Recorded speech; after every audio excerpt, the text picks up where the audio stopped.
Hey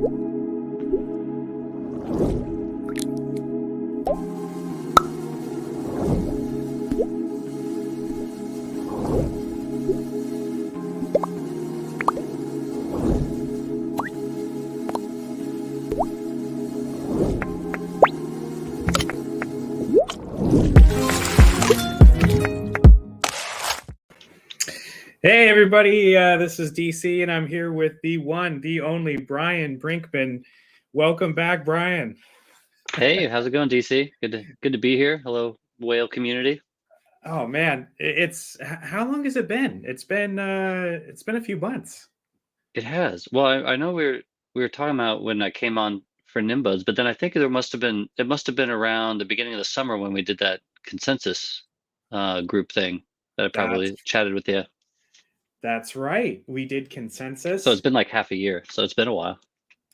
Oh, it has been a while. It's been so we did an interview a long time ago. So you were showing us some artwork and your process, and then we talked about Nimbuds, and then we did the consensus thing, and here we are. Which I guess it's felt like what? It's felt like a few years, hasn't it? It feels like it for sure. And just thinking about like, I guess I'm coming up on my 2-year anniversary in the NFT space, which I think was in February 2020. That's when Whale Shark first started collecting my work. And then when did the whale community actually start? Was that that summer after?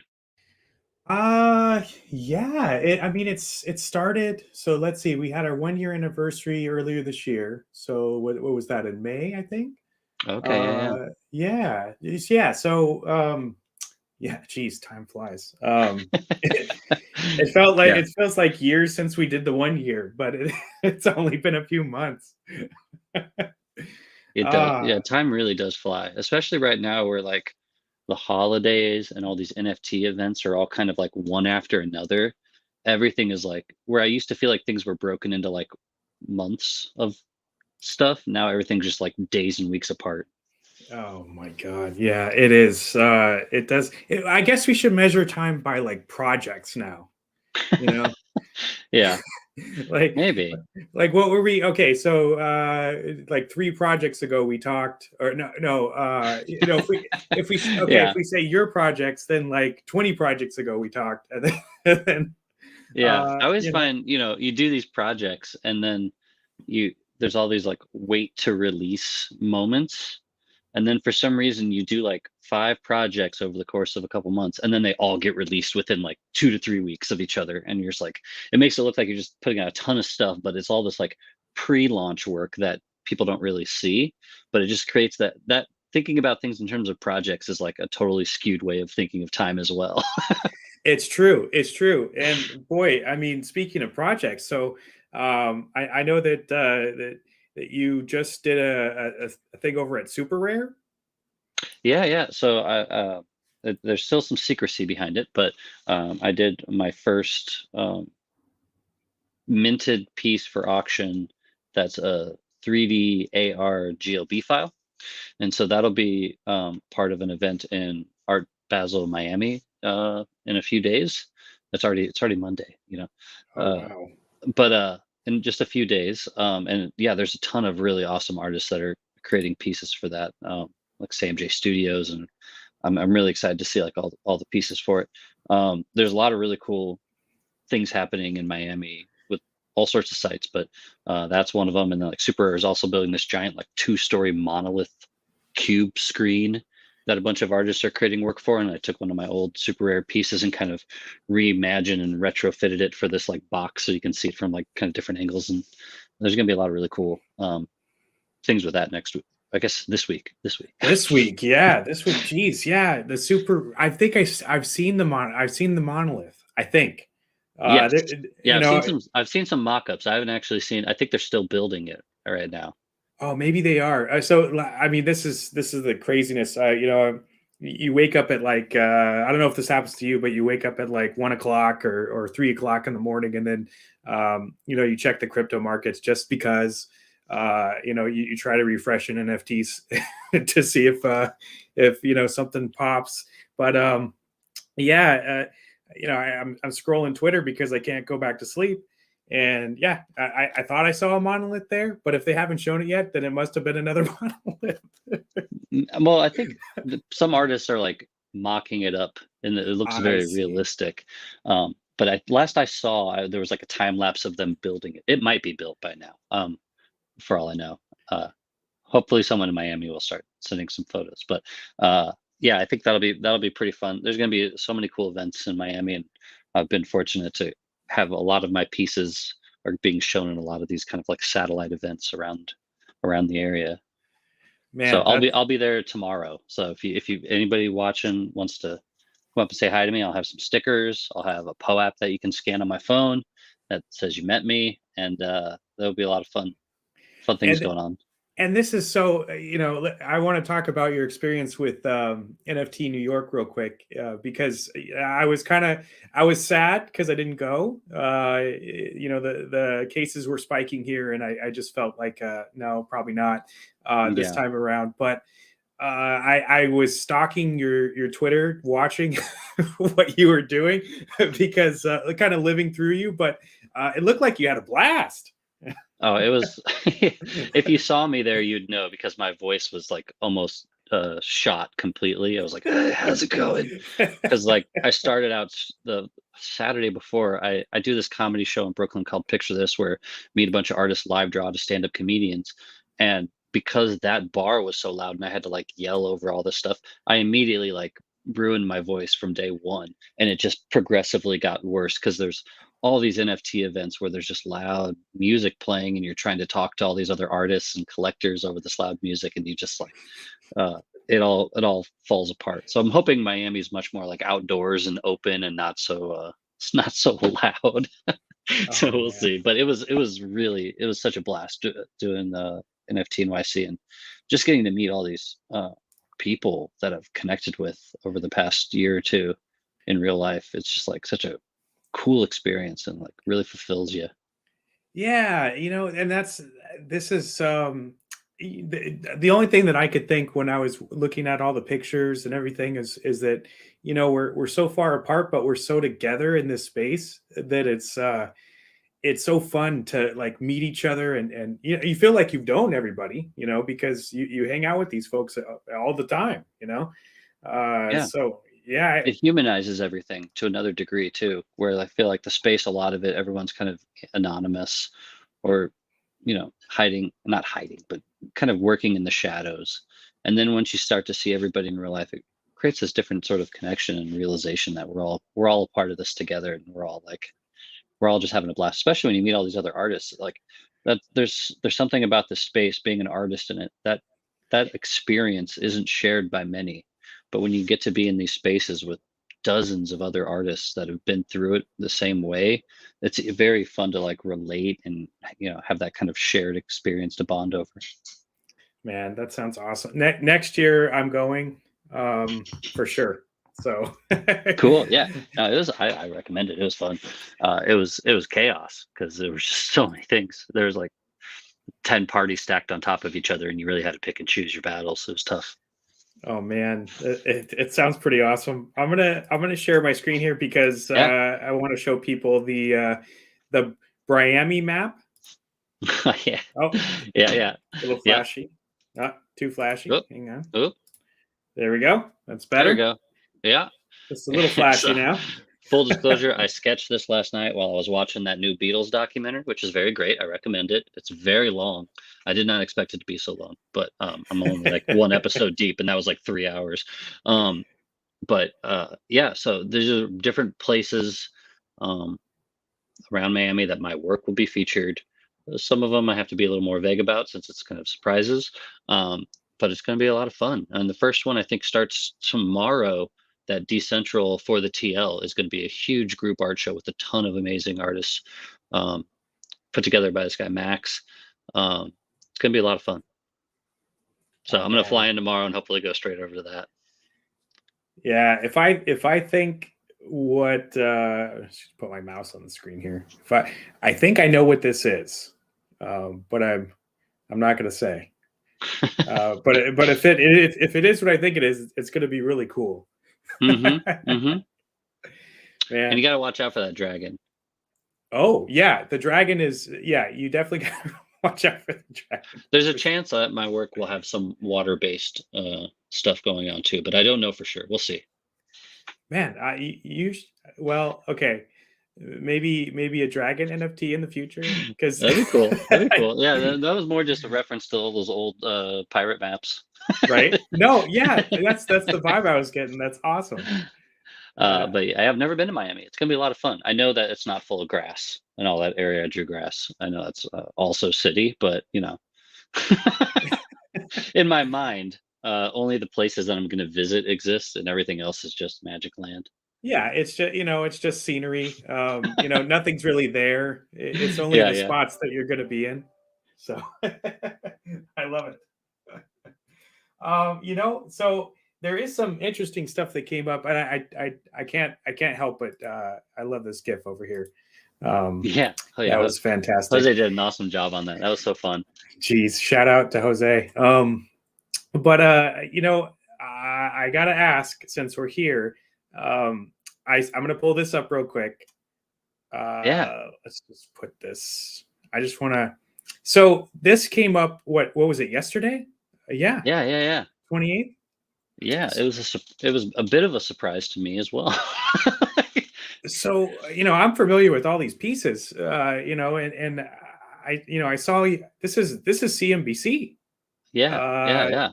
This is CNBC, and boy, they grab like. Yeah. No, it was, and there's Art Gnome, the legend himself. Yeah, they used quite a bit of my work. I was honestly a bit shocked by how much they used. They had, through some other artists in the space, they were like, "Hey, do you know any other artists?" This guy Blake is an awesome New York artist, and they were like, "Hey, would you want to have some of your art shown?" And I was like, "Sure, go for it. You can use whatever you want. I'll sign whatever. Feel free." And it really took it to heart. So I really appreciate it. I mean, it's really cool, and it's kind of, there's a fun loop to it in that I worked for NBC for the last decade of my life, and now to have my art be on the news side of it versus like the late night TV side of it is kind of a really cool thing. Because I used to work, I walked by the CNBC people every day. Yeah, exactly. And they didn't just use one or two. They used like, because Yeah. I'll put this back up just real quick, but yeah, I mean, look, here's we're in the beginning of the video. Here's a couple pieces, and then we go to the end of the video. Yeah. There's a Someone couple said pieces. it was like a retrospective of my NFT career. It was. I thought, shoot, I made a hype video for you a while back, and I was like, wait a minute, is this the hype video I made? Yeah, right. It felt like that at times. Dang, that was like that was spot on. I mean, I was really excited to see. Yeah. It's just good to see this stuff. It's good to see. I mean, CNBC is a little bit late, of course. Can you make money from NFTs is the topic, of course. But the answer is yes. Yeah. But it's nice. I think if you had bought any of those pieces that they showed of mine, you would have made a little bit of money. Oh, absolutely. In fact, I wish I had bought a few of those. But I'm still happy with the few that I have. Yeah, and a few of the ones they showed, I think, are in the Whale Vault, right? They are in the Whale Vault. That's correct. Yes. And one of these days. Yeah. There was also, I think, when I did the SNL NFT sketch, one of my previous whale artist pieces makes an appearance in that SNL sketch as well. So I'm slowly permeating my NFTs throughout all of NBC's content. It's true. Yeah, that is 100% true. I was actually going to say that because I do remember that. I'm actually pulling it up right now. But your NFTs were in a few of those scenes, right? Yeah, and I mean, that video was fantastic. And then to see those pieces, and I was so hyped up. I think I told like everyone in my family. I said, "Look at that! Look at the NFT right there. I know that guy." That was for for me, when I saw that script come in, that was like a realization moment where I was like, oh, in my mind, I assumed that I was just talking in this tiny Twitter bubble and no one else really heard of NFTs or knew what they were. And that was when it was like, oh yeah, this is actually like a thing now. This is mainstream. And like, yeah, you can see I got my skeleton in that bottom right. That's a super rare piece. I got my Mod Pod, which is my previous whale piece down at the bottom there. And I got my Nimbud up in the top left there. So there's a lot of little things and a lot of, John Kamlick's Charles Ape is in the top right there. That dinosaur on the left is Lee McGee. So a bunch of SNL artists were able to kind of sneak in some of their artwork into this bit, which was really fun. Man, that's awesome. And so that just brings me to my next question is basically, is there, so not just yourself, but are there other people on the SNL, show and stuff that are making NFTs, or, some of your friends, or? Well, at the time that we made that, I was working with Manny Morales, who I collaborated on Nimbuds with. So that's the genesis of Nimbuds, was me and Manny sitting at SNL together and saying, hey, I think we can make something here. He now works for Pixel Vault. He's full-time there.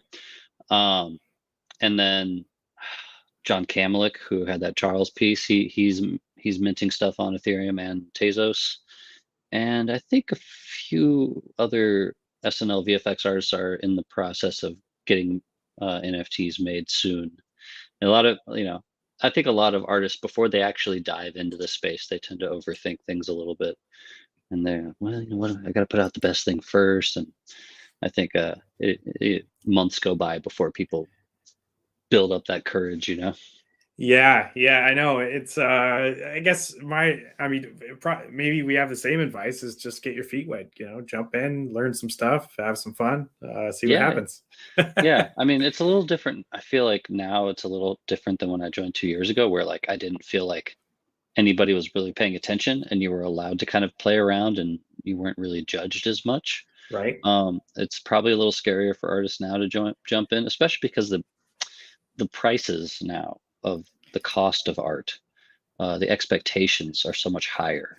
When you look at news stories and you see people selling for millions of dollars, when I joined the space, selling things for $1,000 was a pipe dream, unless you were like the best of the best, So it's very much like, it's a very different mentality. So I think it was very low stakes when I joined the space. I saw it as a cool community and a place to experiment. And so I didn't think about it as like, this is my path. It was more of like, what can I create in this space that is fun and different and like I enjoy doing? And so that was kind of a different mentality than I think people join in now because they want to get rich or something.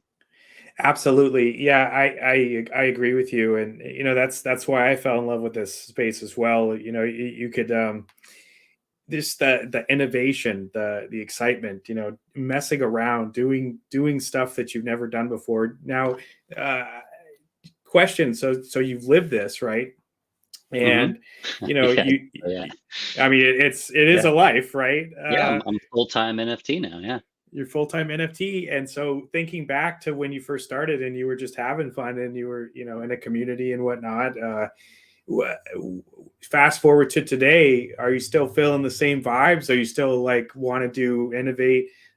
Is it the same space? I know it's maybe a little bit different of a space, but is it still the same cool place that and love, or has it changed a lot? It's changed a lot. There used to be, in terms of the community and how it congregated, there was a lot less people. And so I feel like you could go into a whale Discord or a Token Smart Discord and you'd see a large chunk of the space. Now there's so many more people, there's so many subsections, there's Clubhouse created a whole new ecosystem of artists. And so, that's kind of become like the Twitter Spaces community. There's so many more ways of joining the space and onboarding, and it's much more segmented, so many more platforms now.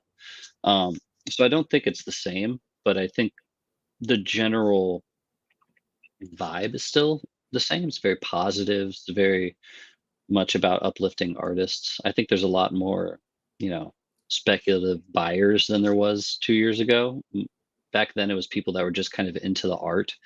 I don't think people were buying X copy pieces thinking they would be worth millions back then, That's and true. so it was just, they thought, this is cool, X copy's funny, and so I think there's a different, I don't think the artist mentality has changed as much as maybe the collector side of the space. And I think that's why it's refreshing to see stuff like Whale Shark this week buying of all those photography NFTs and supporting a bunch of this new wave of what will be the next like big movement in the space.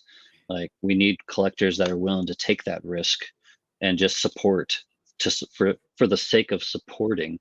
And because I don't think a lot of people, eventually when you're in the space you get it, but a lot of people don't fully grasp that collectors create their own success by investing in artists and giving them the money to create and grow. And I think that's a long-term investment, but it pays off over time.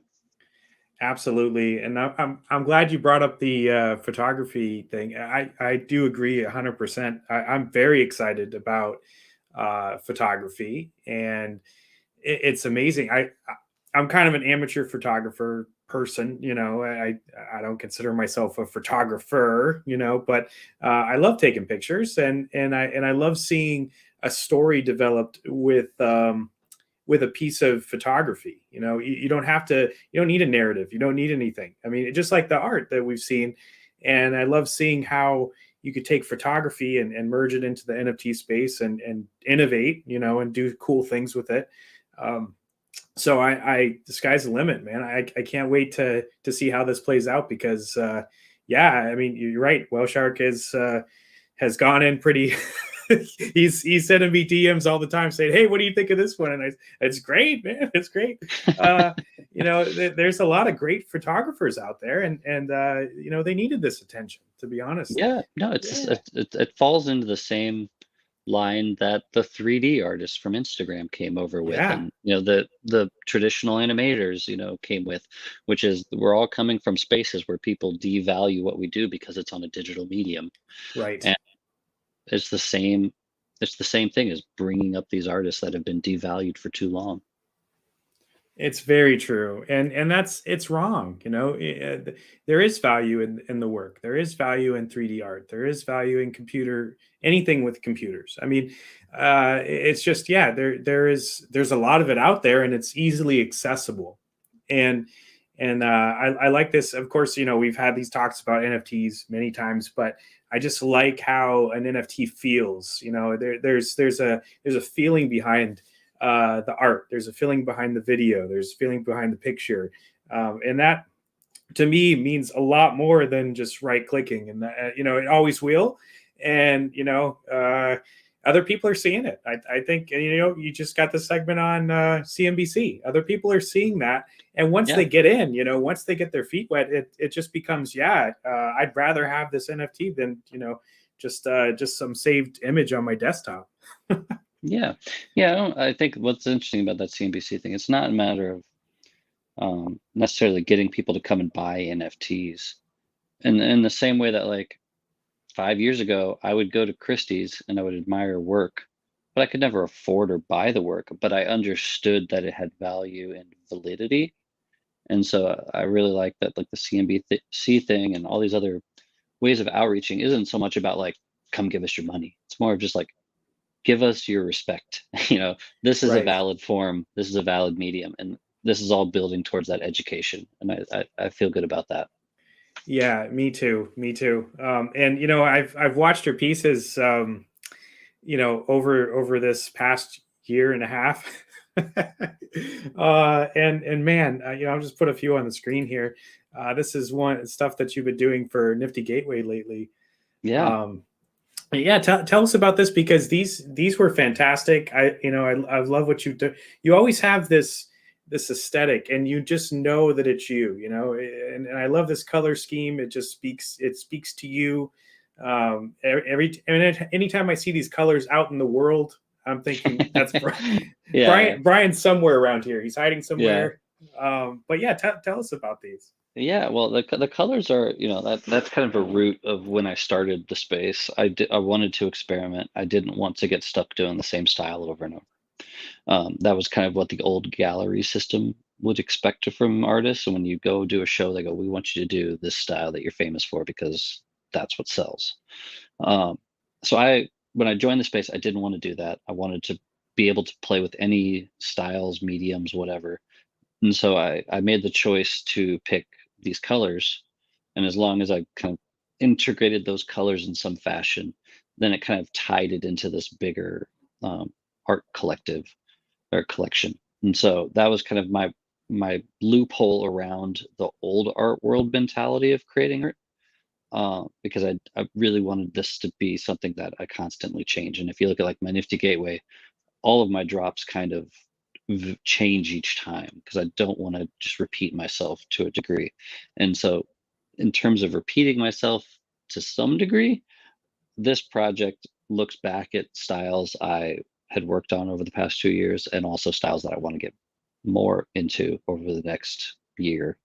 And so you can see like the collector's editions at the top reference the past two drops, which was my neon flicker fusion style and the Hmm. cloudy style that ended up evolving into Nimbuds. And that's why I added a little face there because Nimbuds came out of that original Nifty Gateway drop. And then the ones below it play around with styles that I have fun with, whether it's, using the wires to create the face or using this kind of multi-layered, multi-plane effect, which kind of ties back to my 3D cell shadow box physical artwork I used to do, Hmm. but adding a lot more animation to it.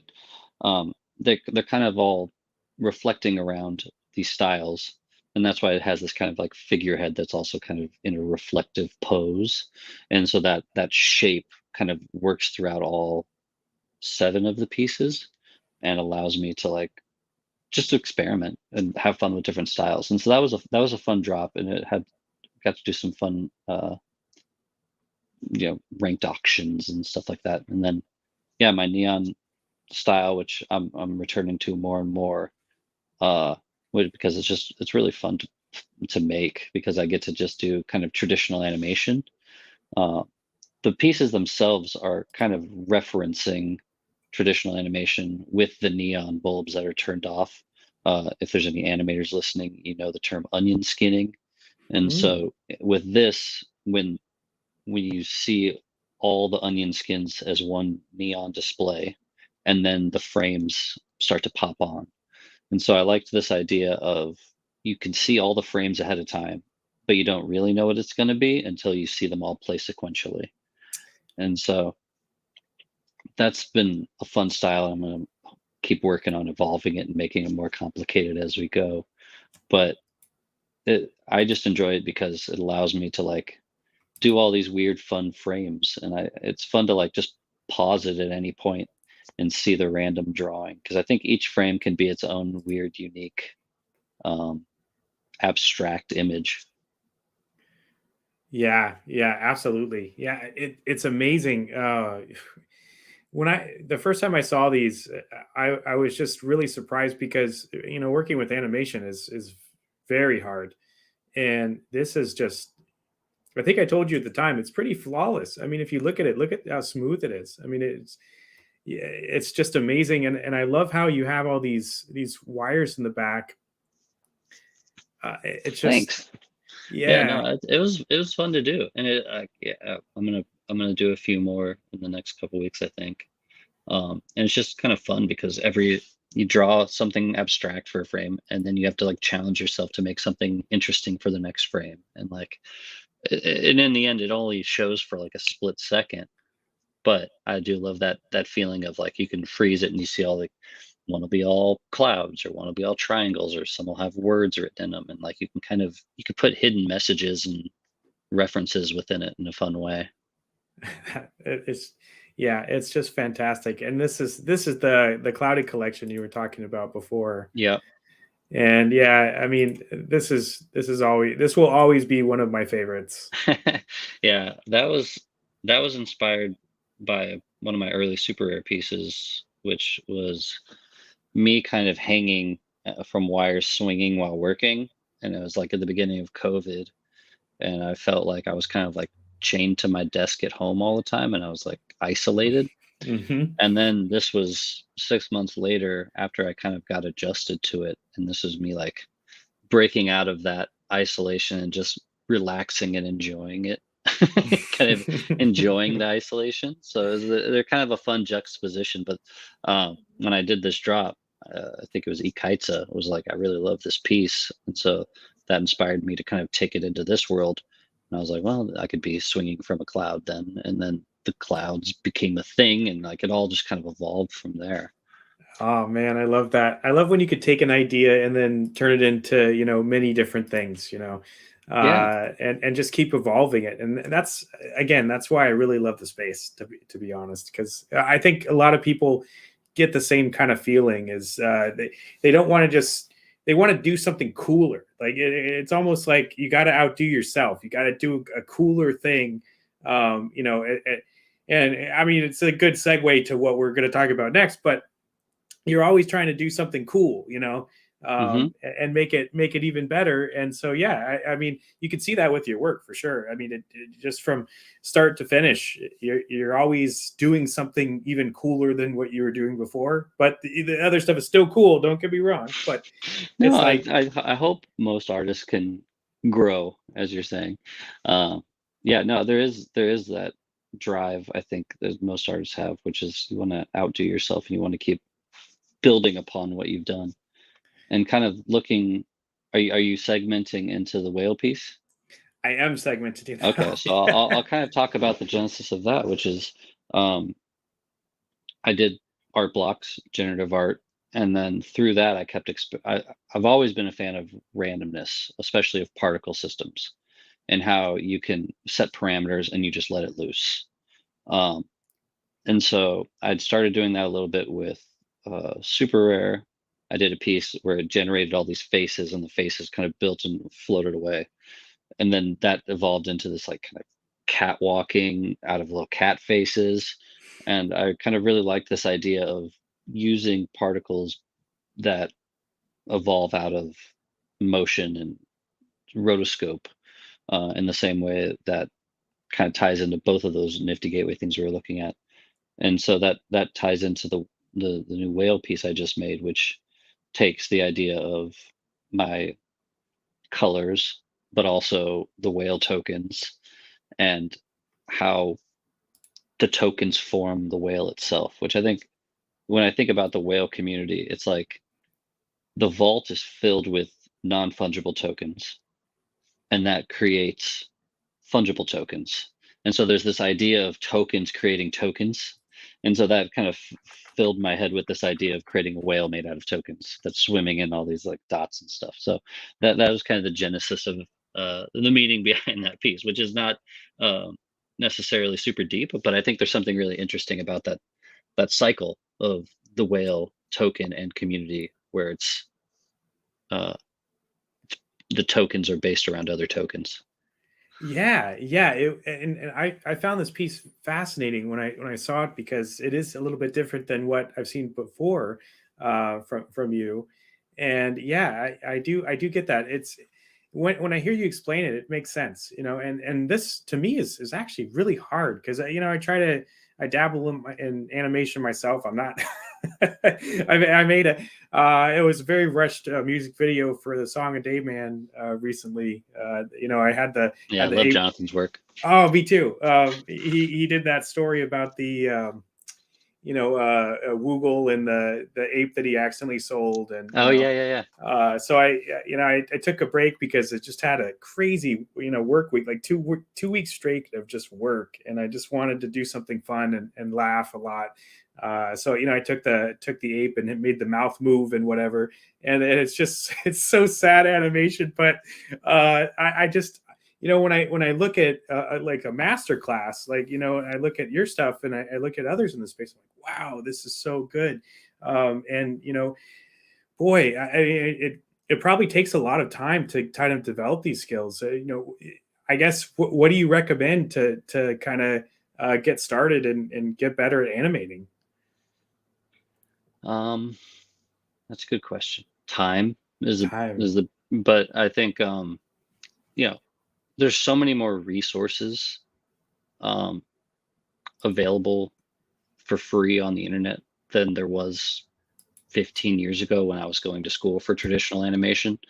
Um, the one thing going to art school provides you is time. Like I was saying, it gives you the freedom to spend half a year making a short film. You know, that's what you're paying for with art school, is you're paying for time. Um, and I think now, if you're willing to put in a couple hours a night watching tutorials and learning After Effects and Adobe Animate and reading traditional animation technique books, like Richard Williams' book is a fantastic guide for animation principles. Those kind of things, once you hammer them in, they just become instilled in you, and you start to have an eye for motion and timing. And I think that takes time to develop, but you'll get it. I'm a firm believer that like all art is learnable. You can paint like Michelangelo if you spend 30 years learning. I think everything is possible when it comes to like the skills. Um, so it's really just a matter of applying yourself and spending the time. Oh man, yeah, that's awesome. That's great advice. And so I've been sitting here while you were talking, just watching your piece. I'm gonna put it up on the screen for everybody. So this is Bryan's new piece. Yeah, it might destroy the streaming renderer. It's a Oh, lot. It's a lot to process. Um, yeah, you might need a high hertz screen to run this correctly. um, but yeah, you can kind of see it's generating for every frame of this whale generates a random batch of these tokens, and so every single frame of it, you get a different randomized whale of tokens, which is I falls into what I was saying, which I just love the randomness. You don't know what exactly you're going to get. You can control certain parameters of it, but then every once in a while things will go wonky, and there's something fun about that. Was it happy accidents they call it? yeah, exactly. And it's the way the whale is moving is just so fluid, and like you said, every once in a while there's a piece that kind of does something kind of weird, but in a good way. Yeah, Yeah, no, it's it has a nice. The tricky part with a lot of this stuff is getting it to loop when you play with this randomness, and so that's always the kind of the fun challenge of like you can let things go crazy, but how do you make it loop around seamlessly? Because then you get a, yes. and so there's a lot of fun tricks to figure that out, but it's never the same solution every time. No, you're 100%, and that's the hard part is the looping. And you're so right, because you get yourself, you think you got it, and then you play it a few times, and then you see that, like, that tiny blip, if you want to call it, where it just doesn't feel right. It's just off just by a half a second, or even like a quarter of a second, and that could drive you nuts. But this is just so fluid and so cool. Thanks. Yeah, and I mean that's not like most of your pieces are like this, and I think I said this about the other piece that was on SNL. I think I said about that one. And then you did the well inception there, and same thing. There's like Yeah, no like blip. It's constant motion. It's constantly flowing, and I love that about this. thanks. Yeah, I think a lot of my work, I try to find that medium between chaotic and satisfying, and so finding it's always a fun challenge. But when you hit it, it creates this fun dynamic where it makes your eye go all over the place, but then it's not overwhelming. Man, oh, it's so cool. Tell us about what did you name this? I called it numis numismatic or numismatist, which is a person that studies coins and collects coins and tokens. And so it's kind of just a funny word I learned recently for someone who's obsessed with like coins and the study of coin. Man, that's awesome. I'm just gonna put it here so you can see. And so it looks like there are 3 editions total, and one's up for sale. Yep. That's awesome. So Only available in Whale. only available in Whale. So I guess I should give. I mean, we've been having a good conversation. So, but so Artix Whale is an initiative that we do for artists that we try to partner with the artist, and we want to do something special for them. So Bryan's our artist for the month of November, and this is the piece he made for us, and it's only available for Whale on OpenSea. So we have a contract of our own called Artix Whale, and yeah, this is the piece. And yeah, we're excited, and we plan on doing a little bit more for Bryan, but that will be coming up in the next week or so. But yeah, I mean, this is you're our first artist on on our new launch, we should say. Yeah. 2.0. 2.0, because we did this in the past, and there was a lot. It was a lot of people, a lot of great artists at the same time, and it felt a little bit too much. But now we're kind of honing in. We want to focus on just one artist, and that's really we think it's more special. It's more intimate that way. Then we could actually have these conversations, which is kind of nice. Yeah, totally. And the roster is filled with amazing people, so I'm excited to see what comes in the future. Oh man, I wish I could show you. After the call. After the call. Yeah, I'll show you what we have. It's really cool. But yeah, so this piece is available now, right this second. So if you're interested, jump on OpenSea, grab some Whale, purchase the piece, and then it will be all yours. So cool. Yeah. So before we take off, I don't want to take too much of your time. I know you're going to Miami tomorrow. Yes. And that's you're going to be pretty busy there. But I did have some audience questions that. Oh yeah, please. Cool. So let's see.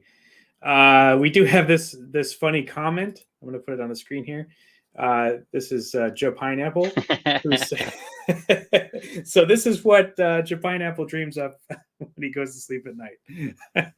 Sometimes, if you close your eyes, you start to see those dots floating.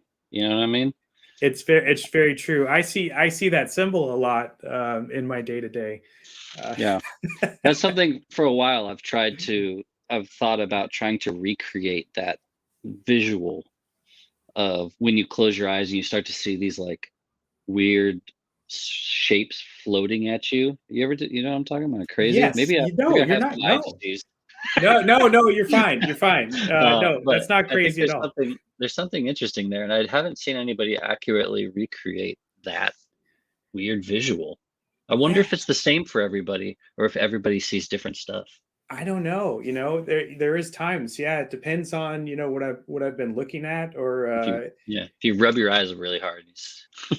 Yeah, you see that's an interesting concept. Yeah, that'd be cool to kind of recreate that. Maybe you're looking at something and then you see the eyes close, and then you're whatever pictures appear. That'd be kind of cool.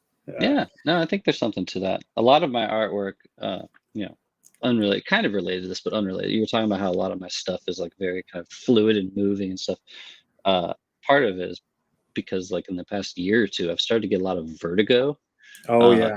So you like tilt your head and all of a sudden the room just like spins. And so I feel like a lot of my artwork has like visuals of people falling and stuff like that. And I feel it's all tied to this idea of like, sometimes I feel like I'm just like in this mental descent of vertigo.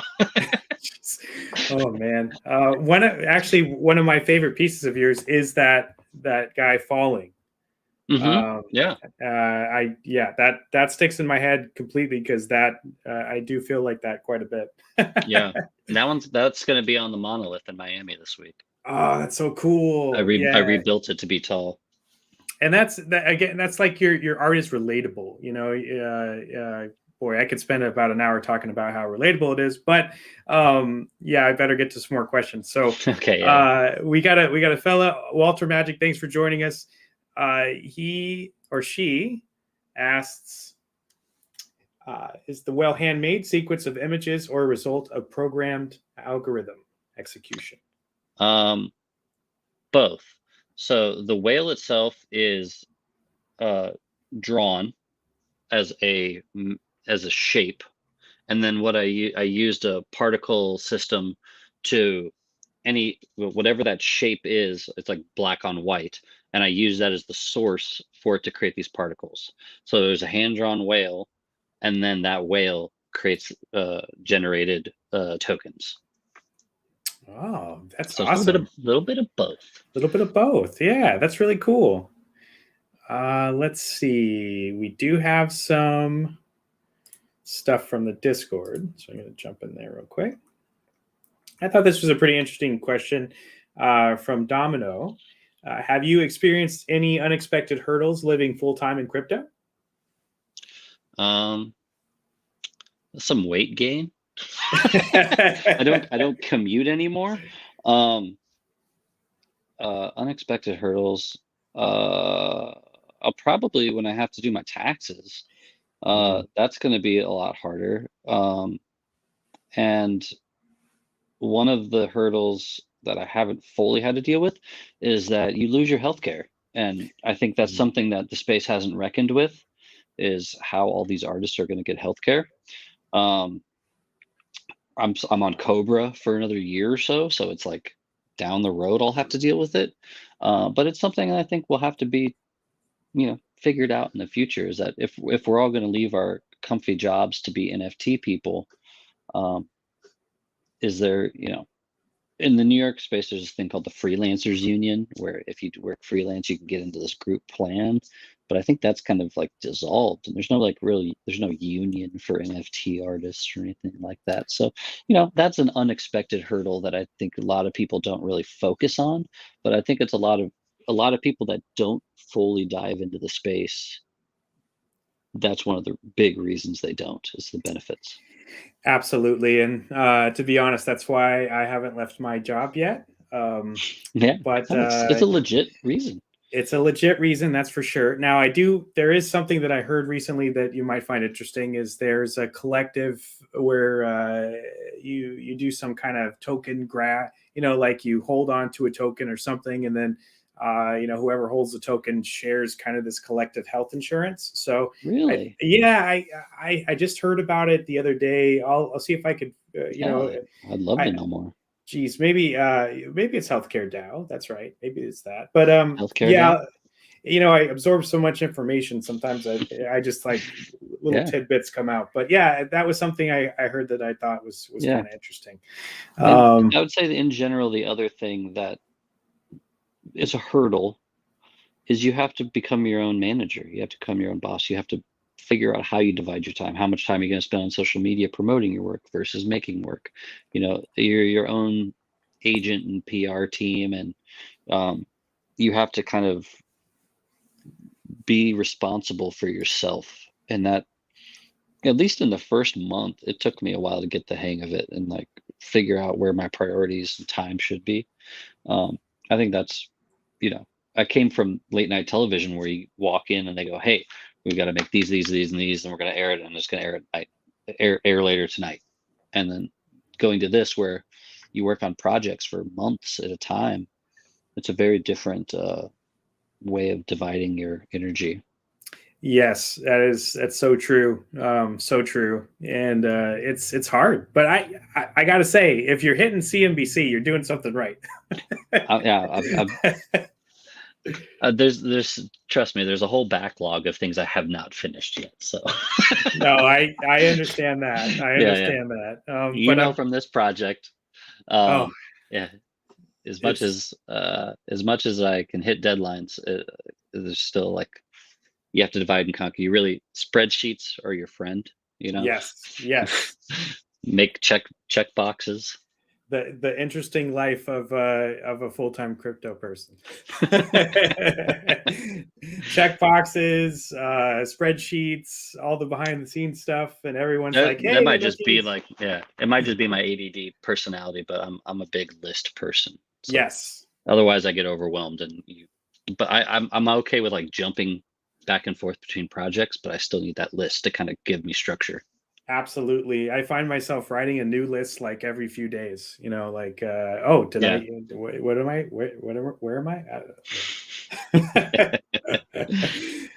This next question is cool, from Simple Pixel Life. So what's your top three artists? Top three artists. Um, It's a good question. Uh, I One of my favorite artists early on was Sarah Zucker, the Sarah Show. She Mhm. makes really awesome, kind of colorful VHS art, and she's also just a really awesome role model in the space. She's she respects herself as an artist, and she respects the community and the artists. And I learned a lot from her. Um, Same goes for Josie, one of the most OG artists in the space, and she makes such amazing work. And she gave me really great advice early on, which is just like, if you build a community strong enough, you don't have to promote publicly. You can just make an email list and say, first dibs to whoever wants these NFTs, and you'll sell out before you even have to share anything publicly. I think, both of them are like ahead of the curve by miles. And then let's see, a third artist. Uh, I really like Matt Kane. I got a preview of his new work today, and I love that he's an artist in his own world. That he wrote his own programs to make art, Oh, wow. and he has like knobs that you can like fine tune the art, and he just makes amazing stuff. And I think, yeah, all of them kind of march to the beat of their own drum. Same with like Coldy and stuff. I really, a lot of people in this space aspire to be, you know, these artists that are putting out a ton of work and making a ton of money. But I think the real smart artists are the ones that are methodical, and they only put out a couple pieces here and there, and Mhm. it doesn't matter if the market's high or low, they're always going to do well. The X copies, the coldies, these people that are tried and true, blue chip. That's what everyone should aspire to be, is not to work harder, but to work smarter. Smarter. And so Yes. I think, I have a lot of respect for those OGs. Yeah, absolutely. And you know what? I want to. I consider you an OG, to be honest. Just because when I started in the space, you're already established. I think one of the first things I did was go into your candy shop. I still have that Yep. NFT, by the way.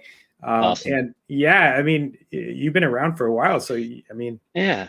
you're It's not. weird to think of myself as an OG, Yeah, because when I joined, I didn't. I felt like a new person in the space, and those artists I mentioned had already been in the space for a year or two, sure. and so I felt like I was the new kid on the block. But over time, I think once you're in the space for over a year, you default into being an OG Yes. at the Yes. the rate of onboarding. It's so true. It's so true. And it's funny. You might laugh, but there's like when you entered, there is this like generational gap, which is so weird to say, just for being a year, year or two. But for me, there's this generational gap. So there's like this gap between, starting and then Clubhouse, right? Like it wasn't quite kicking off. There was like the Rarible era, the Yeah. Clubhouse era, Hmm. the That's PFP interesting. Yeah. era, and Yeah. then There is different eras for sure. there's different eras, and like, what's the next era? Maybe it's the photography era, I think of maybe. the photography, the gaming, the fashion. I Oh think yes. like my piece I'm putting in, like we mentioned at the beginning of this, I think 3D AR sculptures is going to be a whole thing. Hmm. Um, just because you know, everyone's focused on all these metaverses, and no one's really thinking about how you decorate those metaverses enough. And so everyone's focused on the plots of land, and no one's really thinking about what goes on the land. Absolutely. And it's funny you say that, because I did hear something else yesterday as I was obtaining information. But I did hear that someone purchased big, huge Decentraland land, and they're going to make it into this fashion, area. Like that's exactly what they want to do. They want to decorate it. They want to have brands there. They want to do all kinds of stuff. and I thought that was really cool. So I love that. Yeah. No, if anybody in here wants some, wearables, I got Decentraland wearables out there. I got CryptoVoxel wearables. I think virtual fashion is definitely going to be the next wave, because everybody's choosing what faces they want right now. Right. And once you really figure out your face, whether it's a Bored Ape or whatever, that's probably going to be your identity. And then what are you going to wear day to day? That's going to be all this digital fashion. Oh, I know. This is so exciting, because that's exactly where we're going next. Is what can your so we'll make you this cool 3D ape or whatever, and then what can your ape put on? I mean, that's going to be your next thing. And absolutely, totally agree with that. That's amazing. That's amazing. So we talked about photography, you touched on it just a tad bit. And I know Walter. So Walter, again, thank you for watching, Walter. But asked a ton of questions about photography. Yeah. And so I'm just going to throw this up here. This is an interesting question. So maybe Walter, are you a wedding photographer? I'm just curious, because there's a few questions on that. But wedding photography. Be introduced by NFTs into wedding photography. That's a good question. I mean, there's certainly a lot of ways that you can integrate animation into wedding photography. You can spice up still photos, give it parallax, add some sparkles, and adjust, do a lot of digital retouching. How you integrate that into NFTs, that's a tough question, because it's like you could certainly do it as party favors, in a sense, where you have a photo booth set up, takes your photo digitally, and then sends over probably wax or Polygon or something, that NFT photo to someone's wallet if they want, and then they have that memento as an NFT, kind of like an NFT postcard. There's probably something there.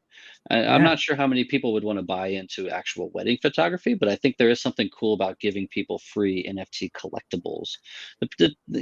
In my mind, that also falls into like, why does it need to be an NFT other than just like the cool aspect? So there's probably something interesting, like if you have that NFT, you can unlock bonus content from the wedding video, or something like that, or I don't know. Do you want to laugh? If you attend our wedding, then you'll be whitelisted in our X project coming up soon. Yeah, our generative baby project. Oh, I love it. Yeah, there's all kinds of stuff that that's the great thing about the NFT space, is that you can it's your imagination that limits you.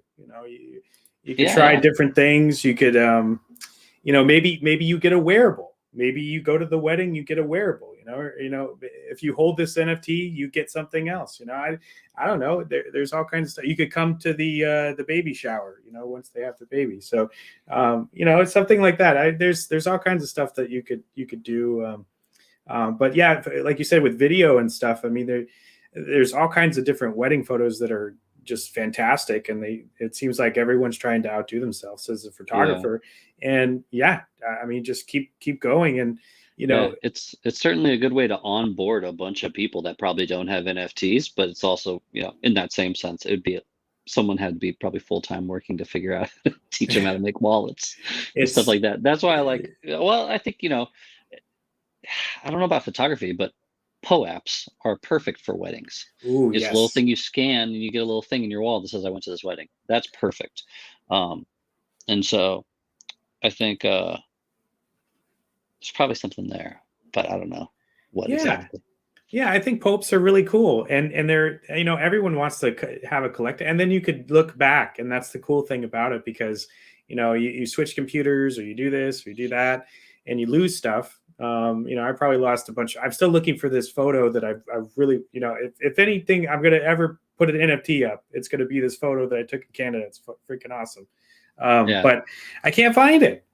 And so, I got to look through like 2 different computers to see, where it is. And, if I find it, great. If I don't, whatever.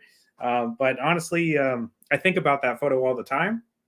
But yeah, you get a wallet now, and then You see the okay. The biggest FOMO for me was seeing that you were giving out the the POAPs in New York City, and I was like, damn it, if I was there, I could have got a POAP. But I look back at my POAPs and I say, look, I was at Token Smart this day, or I was doing this day, and it's a nice reminder of where I was.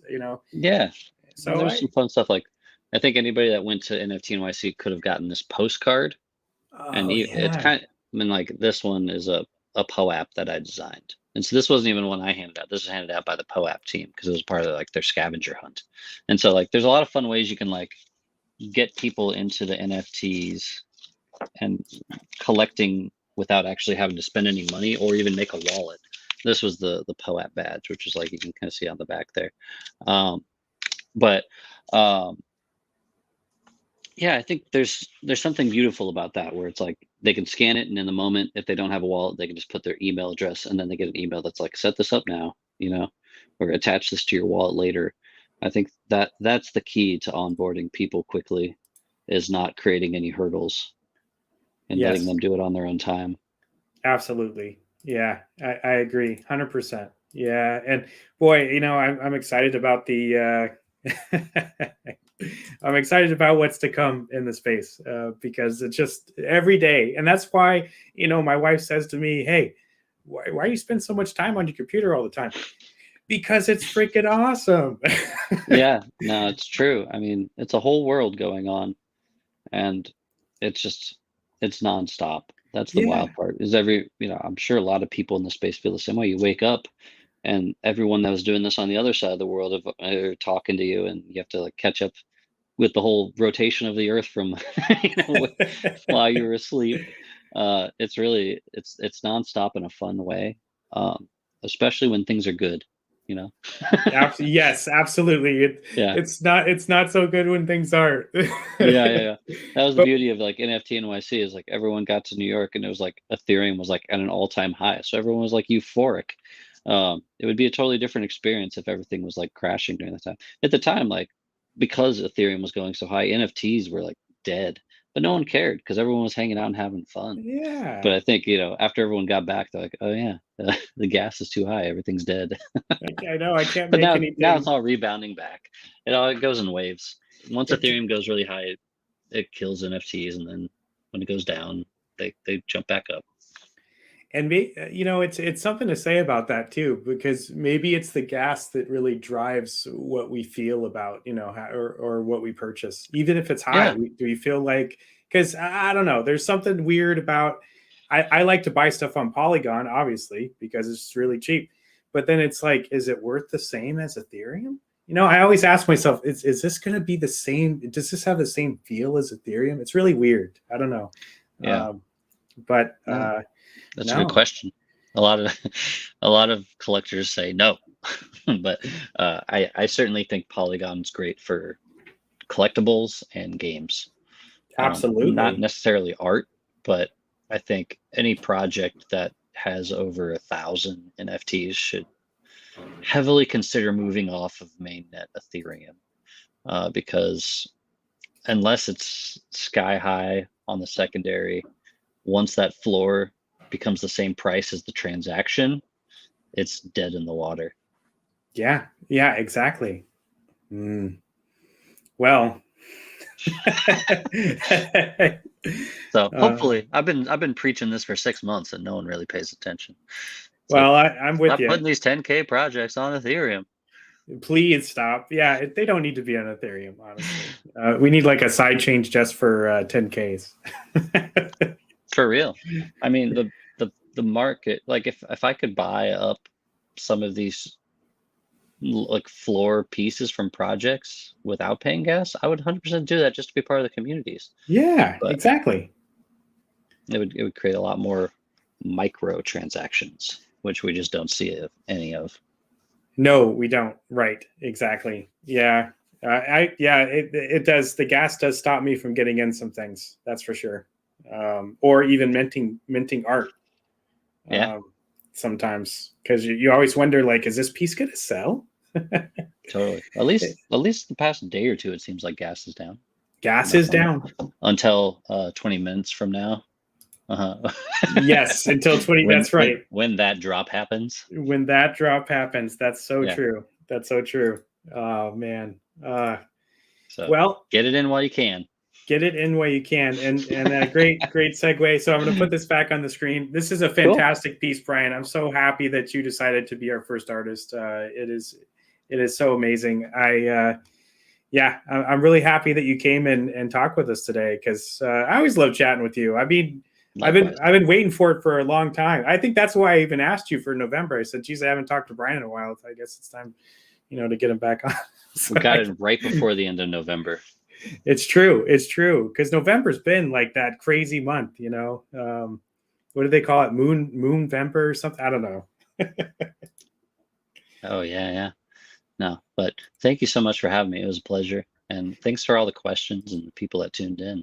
Yeah, absolutely. And we had some great questions, and it looks like a few people joined the Discord because they were watching. So that's fantastic. Nice. I'll send you some info on that. I don't think it's called Healthcare DAO. I think just another pineapple is messing with me. But yeah, it sounded really cool. But it was great hearing your perspective on everything. And I love where it's going. You're doing fantastic as always. I can't wait to see what you do next. I mean, it's always a pleasure. Likewise, and thanks for having me. And next time, I'm sure I'll be on next year. Awesome. Yeah, not too long, I hope. But next year. That's right. Next year is like a month away. It is a month away. Come on. This year has gone by so fast, and it's so sad. I haven't even really left the house that much. So it's so weird. But anyways, maybe Token Smart in Vegas in March. Token Smart in Vegas. Yeah, that could be a thing. That could be a thing. I do have to go out west to see some family, so maybe that will be the time. Cool. All right. Well, I'll let you wrap it up. Thank you so much. All right. Thanks, everybody. And go check out this piece, Arctic's Well. So only for sale for well. And we'll see you next time. Bye, everybody.